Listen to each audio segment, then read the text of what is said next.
Wyoming Territory, 1873. A log cabin on the Powder River, January. 6 inches of snow, and the nearest trading post is 90 miles of frozen trail. A woman ladling elk stew from a cast iron pot. That meat was taken in October. It is still feeding 5 people in January. No refrigerator, no canning factory, and no government supply wagon. 15 forgotten hunting tricks filled pioneer tables all winter long. Most never required a single bullet. Some are 10,000 years old. Every one of them worked. They died with the generation that no longer needed them. Now, before we dive in, tap that subscribe button. You will not want to miss what is coming next. The railroad changed everything. Then the refrigerated rail car. Then the supermarket with its cellophane-wrapped beef. The moment you could buy meat from a stranger behind a counter, the knowledge that kept an entire continent fed became unnecessary. Game laws made half of it illegal. Time did the rest. 100,000 years of hunting knowledge gone in 50 years. Not because it stopped working, because someone found a way to sell the replacement. Number 15. Pioneers split the long bones of deer and elk and scooped out the marrow. It was the single most calorie-dense food available on the animal. Richer than the backstrap, richer than the belly fat. You could hear the crack when a leg bone was split lengthwise by striking the back of a hatchet against a flat stone. The soft, fatty core, pale yellow and warm, was scooped out with the tip of a Bowie knife. Spread on hardtack or dropped straight into broth, almost buttery. More calories per ounce than any roast or steak on the carcass. Pioneers ate it first after a kill. Sometimes raw, standing in the snow, still warm from the animal. A used single-shot muzzle-loading rifle would cost around $8 on the frontier, but the marrow was free, and it was the richest part of the harvest. Today, the bone broth market is worth over $4 billion a year. Companies are selling powdered bone broth in foil packets for $12 a bag. A pioneer would have looked at that and laughed. He was eating the real thing with a knife blade, standing over the carcass in the cold. Modern hunters throw the bones to the dogs or leave them in the field. A pioneer would have called that insanity. The marrow was not a byproduct. It was the prize. But once you cracked the bones and ate the marrow, you still had the rest of the winter ahead. And the most reliable method of filling the larder did not involve a rifle at all. Number 14. Pioneers and trappers set lines of 20 to 40 snares along rabbit and small game trails. They were checked at dawn every morning, all winter long. They used twisted sinew or a thin brass wire, looped and staked to a peg driven into frozen ground. They were set low across a trail beaten smooth by rabbit feet. That slight depression in the snow marked where they ran every night at the same hour. A practiced man could set 30 snares in 1 hour, walking a half-mile circuit through the cottonwood. That produced 2 or 3 cottontails a day, every day, November through March. A dressed cottontail gave about a pound of usable meat. Not glamorous, not exciting. Just walking a line in the cold every morning before dawn. That quiet, repetitive work fed more frontier families than any Winchester ever did. Number 13. Every ounce of animal fat was trimmed, rendered over low heat, and stored as tallow. Used for cooking, waterproofing leather, greasing firearms, making candles, and sealing wounds. Fat trimmed from the carcass of a bull elk was cut into small chunks, then melted slowly in a cast iron pot over a bed of coals. The smell was heavy, animal, waxy, not unpleasant. The liquid fat was strained through a square of trade cloth into a crockery jar or a tin mold. It hardened white. A single bull elk could yield 15 to 20 pounds of tallow, enough to cook with and light a cabin through February. Tallow candles burned clean and long. A tin of rendered tallow on the shelf was as valuable as the meat itself. Nothing was wasted because nothing could be. The fat was not a byproduct. It was half the reason you hunted in the first place. And the tallow was only the beginning of what that fat could do. Because once you had the grease and the fire, you could unlock the single most important preservation method on the frontier. Number 12. Thin-cut strips of venison or elk hung over a rack of green willow branches above a low, smoky fire, dried in 2 to 3 days. 100 pounds of fresh meat became 20 pounds of jerky that could last through spring. Meat sliced thin as a leather strap with a skinning knife. Cut with the grain for trail chewing. Green cottonwood branches bent and lashed into a rack 3 feet above a bed of coals. No flame, just smoke from dampened wood chips. The strips turned dark, stiff, and dry. You bent one between your fingers. If it bent without breaking, it was done. The smell of smoking meat carried a quarter mile in still air. A man alone on the plains with a rifle, a knife, and a fire could put away enough meat in 1 good week to eat until the snow melted. That was the whole economy.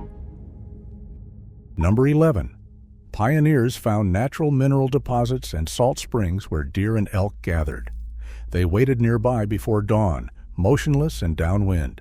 White-crusted earth and seeping mineral springs scattered across the territory. Deer and elk returned to the same lick day after day, wearing trails 6 inches deep in the clay.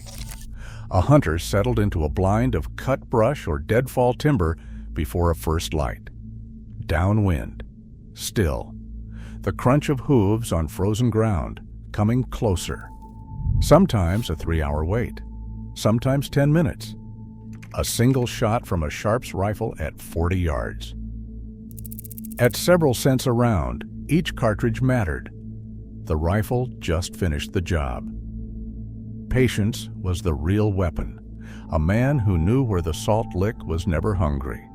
A man who did not could starve a mile away from one. These were not sportsmen. They were not hunting for a trophy on the cabin wall or a story to tell at the saloon. They were feeding children. Every technique on this list exists because a family was one failed hunt away from starvation. That changes what the word hunting means. It is not a hobby. It is the most serious work a man could do. Number 10. A heavy flat rock or log propped up by a figure 4 trigger mechanism. Baited. When the animal touched the bait, the weight dropped and killed it instantly. A flat sandstone slab, 40 to 60 pounds, propped on 3 interlocking sticks whittled to precise notch angles with a belt knife. The trigger stick was cut so fine that a nudge from a ground squirrel collapsed the whole assembly. Baited with a scrap of dried meat or a smear of grease. Set along game trails at den mouths near creek crossings. Silent. Required no ammunition, no gunpowder. A man could build 10 deadfalls in a single afternoon from materials lying on the ground. He had just built 10 hunting machines that worked while he slept. The deadfall killed silently. But if you wanted to bring game to you from a distance, across a valley, in the dark, you needed a different kind of tool. One you carved yourself. Number 9. Hunters carved calls from hollowed wing bones, birch bark, or notched wood to mimic animal sounds. Distress calls, mating bugles, territorial challenges. A turkey wing bone, hollowed and dried in the sun, produced a convincing hen yelp when you drew air through it. An elk bugle was made from a length of hollowed pine wrapped in damp rawhide. Antler tines were raked against a tree trunk to mimic a buck scraping territory. The sound carried across a frost-covered valley at first light. An elk heard what it believed was a rival, and it came looking. Many settlers learned these calls directly from Shoshone, Crow, and Ute hunters. The knowledge passed without a written word. No factory, no plastic reed, no $40 call from a sporting goods catalog. A man sat down with a knife and a bone and made something that spoke the language of the animal he needed. The skill lived in his hands. Number 8. In the cold months, game was hung whole from tree branches or stored in unheated outbuildings. Sub-freezing temperatures preserved meat for months. No salt, no smoke, no processing needed.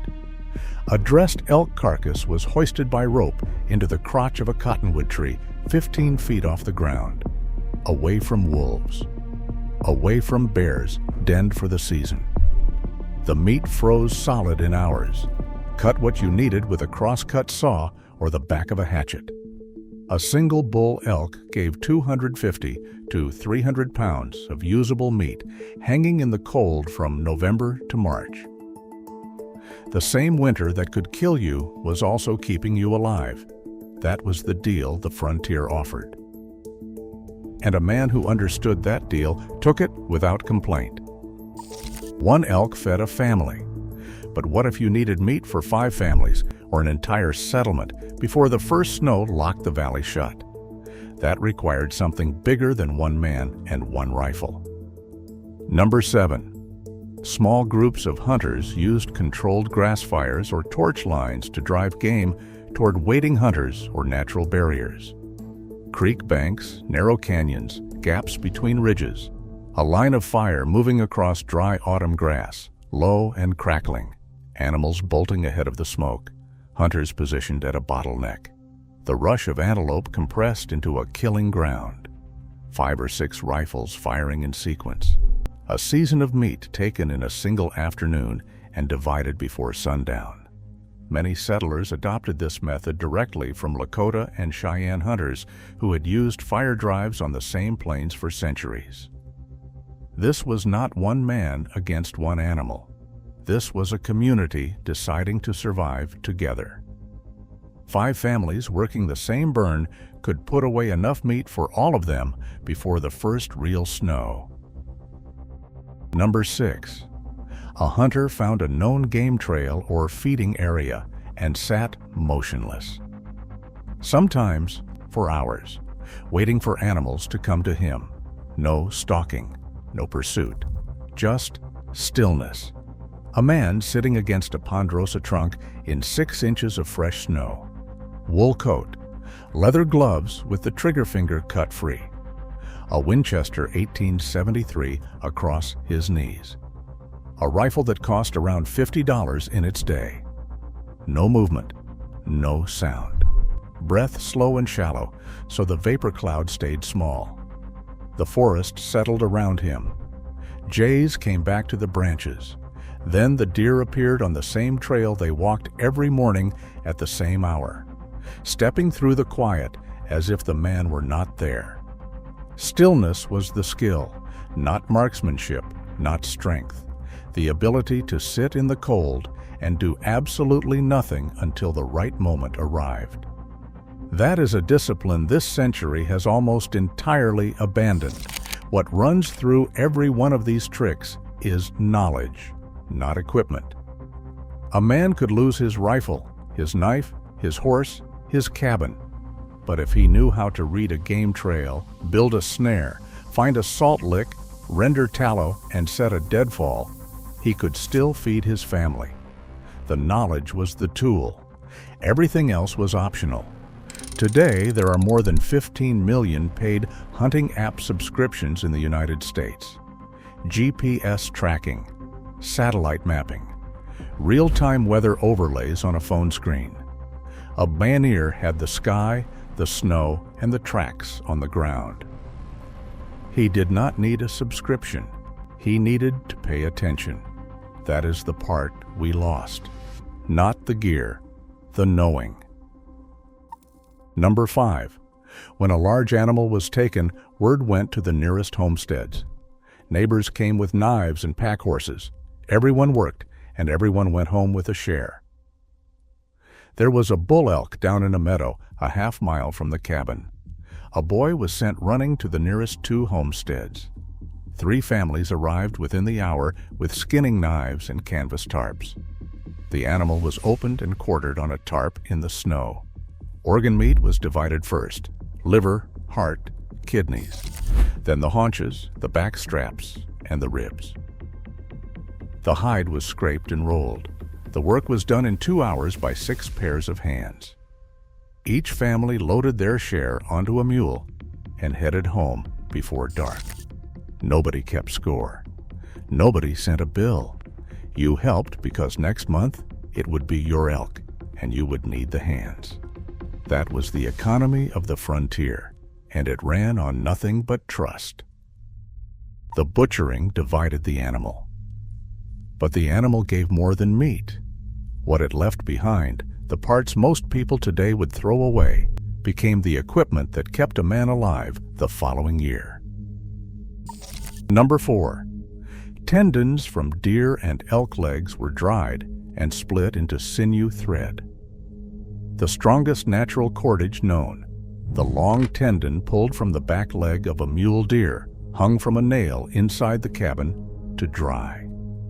When stiff, split into fine threads with a thumbnail and a knife point, stronger than any hemp or cotton twine available at a trading post. Used for stitching torn moccasins, lashing knife handles, restringing snares, repairing harness leather. Rawhide strips of fresh skin soaked in water, wrapped around a broken axe handle or snowshoe frame, dried drum tight and harder than wood. The animal fed you this winter and equipped you for the next one. Nothing was taken that was not used, not from sentiment, from necessity. Waste was something only a man who had never been hungry could afford. Number 3. Pioneers dug shallow root cellars or stone-lined pits and stored salted or smoked game below the frost line. Temperatures held cool and constant year-round. A hole dug 4 feet deep in September when the ground was still soft, lined with flat creek stones. A plank door level with the earth, covered with sod and straw for insulation. Smoked venison wrapped in cloth and laid on wooden shelf boards, crocks of rendered tallow, strings of dried jerky hanging from pegs. Dark, cool, and dry, 40 degrees all winter. Meat lasted months down there. A well-stocked pit cellar in November meant a family could stop worrying about February. He dug that hole in September when the work seemed pointless and the weather was fine. By the time he needed it, the ground was frozen 2 feet down and the snow was waist deep. That is the thinking that kept people alive.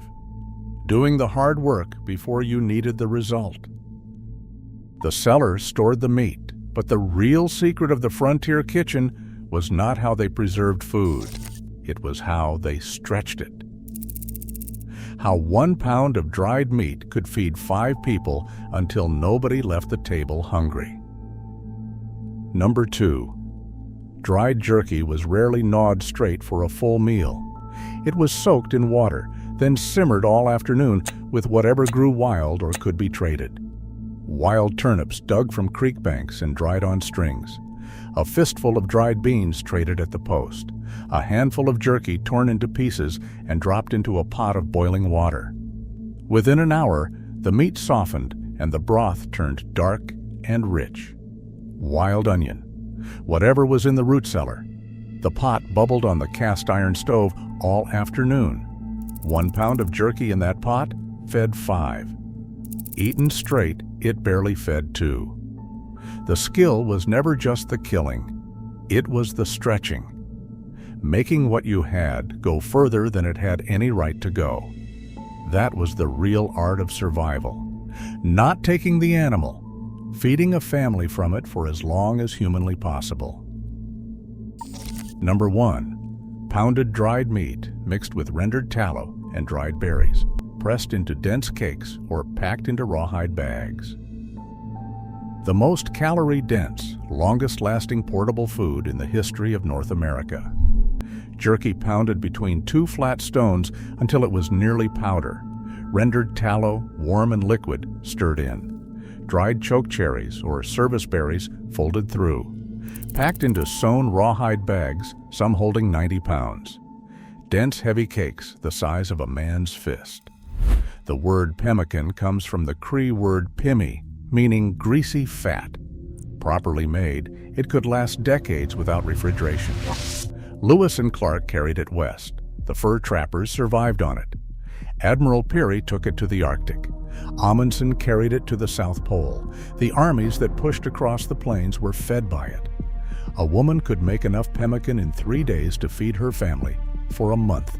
No canning equipment, no glass jars, and no electricity.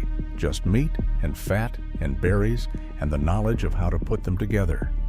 That knowledge crossed the land bridge from Asia. It fed every tribe on the continent. It powered the entire westward expansion. The first written account dates to 1541. And now almost nobody alive knows how to make it. And if you want more forgotten wisdom from the generations who came before us, the next video is waiting for you right now.